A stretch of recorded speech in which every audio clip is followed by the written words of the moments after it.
Today, we're going to explore the less illuminated corners of narcissism, subtle signs that go unnoticed but are revealing. Pathological narcissism is complex and multifaceted.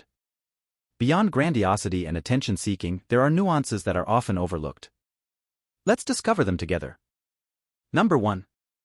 Competition in everyday life.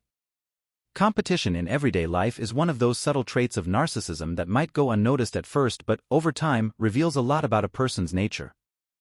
This behavior manifests as a constant need to prove superiority, even in situations where there is nothing significant at stake.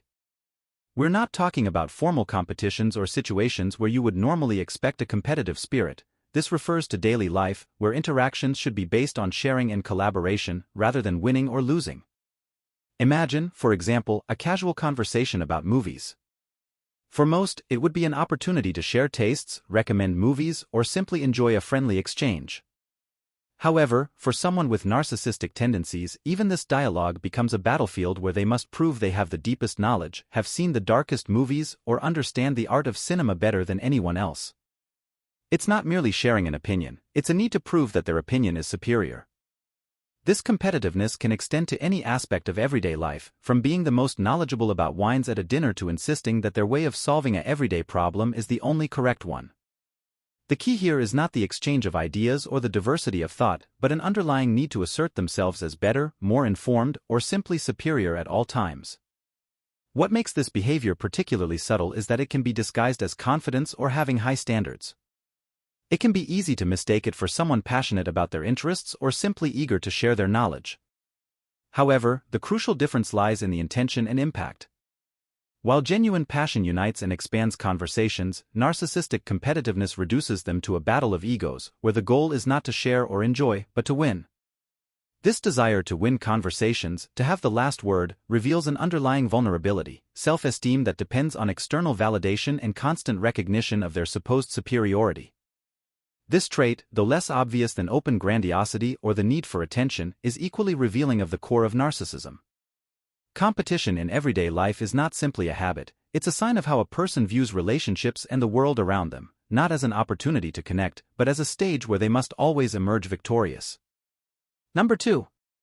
Mood swings due to lack of attention. In the complex fabric of human interactions, the desire to be heard and seen is universal. However, when this longing is inflated to the point of eclipsing the needs and presences of others, we enter the realm of pathological narcissism, particularly in its manifestation through mood swings due to lack of attention. This characteristic is not unfolded through grand gestures or explicit demands for attention, rather, it is revealed in a subtle, but perceptible, shift in behavior when the spotlight of attention shifts away. Imagine a family gathering or a social event as a setting. For most, these occasions are opportunities to reconnect, share experiences, and enjoy the company of others. However, for a narcissistic person, the situation is perceived through a different lens. The conversation is not so much a reciprocal exchange as a stage that must be dominated. When the natural flow of interaction shifts the focus away from them, even for brief moments, the reaction can be immediate and noticeable. This reaction does not always manifest as a dramatic outburst, in fact, it seldom does. Instead, a shift in mood is observed, from enthusiastic participation to subtle irritability or a marked disinterest that seems to come out of nowhere. A coldness in their behavior may start to be perceived, or perhaps they adopt an attitude of disdain towards the ongoing conversation, marking an emotional distance that was not previously present. In more evident cases, they might try to abruptly steer the conversation back towards themselves, sharing stories, achievements, or problems that refocus attention on them.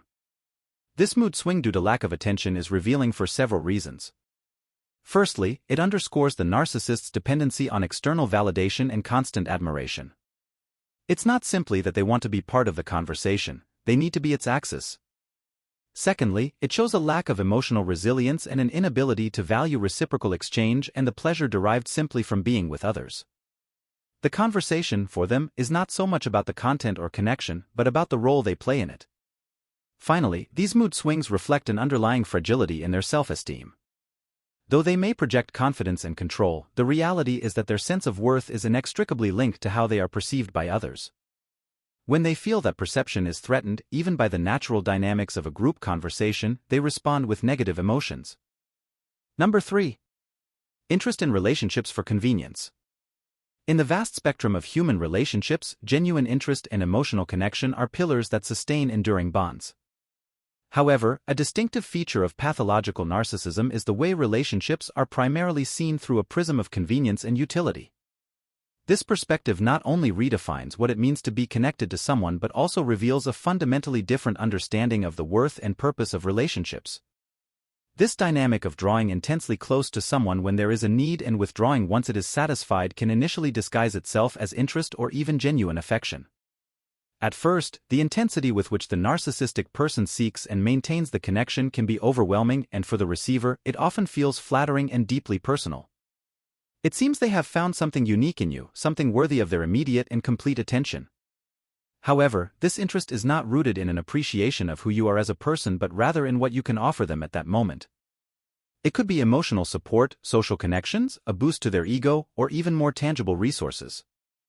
The key here is the functionality of the relationship for their own ends, not the development of a reciprocal and enriching bond. What follows this intense period of attention is an equally marked withdrawal. Once the need is satisfied, the energy and interest that previously seemed unlimited begin to wane. Calls become less frequent, plans are cancelled or indefinitely postponed, and interactions can become superficial. For the narcissist, the relationship has served its purpose, at least for now, and their attention shifts to new targets or needs. This way of interacting with others is not only harmful to those on the receiving end but also speaks to an inability to value relationships for what they can truly offer: connection, mutual growth, and unconditional emotional support. Instead of an exchange of giving and receiving, relationships become transactions, constantly evaluated for their immediate profitability. Number 4. Subtle signs of control. Attempts at control in relationships, especially those disguised as concern or well-meaning advice, are an emotional minefield, often going unnoticed until the consequences become palpable. This form of subtle manipulation can be particularly insidious because it presents under the guise of care and attention towards the well-being of the other person. However, the real engine behind these actions is not genuine interest in the happiness or autonomy of the other, but a desire to exert influence and control over their decisions and behaviors. Consider the scenario where suggestions about seemingly innocuous aspects of daily life, such as clothing, friendships, or leisure time management, are offered. Initially, these pieces of advice may seem like acts of consideration. For example, commenting on how one should dress for certain occasions might initially be received as a gesture of help to make a good impression. Similarly, expressing concern for someone's friendships or leisure activities could be interpreted as a sign of care for their well-being. However, when these suggestions become constant and specific, they reveal their true nature. It's not so much about helping the other person navigate their personal choices with greater confidence, but about molding those choices to align with the controller's preferences and expectations. What may have initially been perceived as friendly advice gradually becomes a series of non-negotiable expectations, limiting the person's autonomy and undermining their confidence in their own decisions. This pattern of behavior is especially harmful because it undermines the self-esteem of the affected person. By constantly receiving the message that their choices need approval or correction from someone else, they may begin to doubt their own judgment and value. The relationship, instead of being a source of mutual support and freedom to grow, becomes an environment where independence is severely compromised. Recognizing these subtle signs of control is crucial for preserving personal integrity and independence in any relationship. The key lies in discerning between genuine interest in well-being and attempts to impose a personal agenda under the guise of concern. Mutual respect and freedom are fundamental in any healthy bond. When these are compromised by controlling behaviors, it's important to reconsider the dynamics of the relationship and seek spaces where autonomy and respect are unconditional. Now it's your turn. Were you aware of these subtle signs of pathological narcissism? Share your experience in the comments. If you liked the video, don't forget to leave a like and subscribe to the channel. See you in the next video.